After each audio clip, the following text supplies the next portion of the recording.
yang tiap-tiap malam sebelum tidur minta dengan hati yang ikhlas, bersungguh-sungguh kepada Allah, ya Allah, urzuqni syahadah, muliakanlah aku dengan syahadah, maka dia akan dibangkitkan di padang mahsyar, duduk dalam kumpulan syuhada, walaupun dia mati di atas katilnya, kata Rasulullah, wa in mata ala firashihi.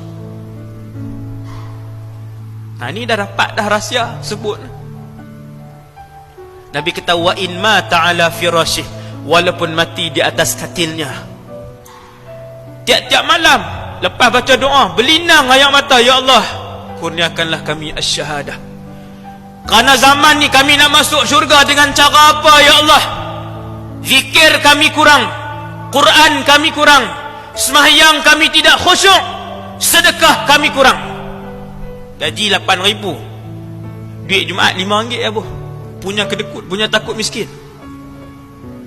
Nak masuk syurga apa? Punya takut miskin, nak masuk syurga. Sedangkan Nabi bersumpah takkan kurang duit orang yang bersedekah. Bersumpah-sumpah Nabi,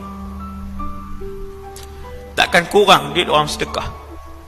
Tapi tak yakin kita dengan Allah Subhanahu wa ta'ala.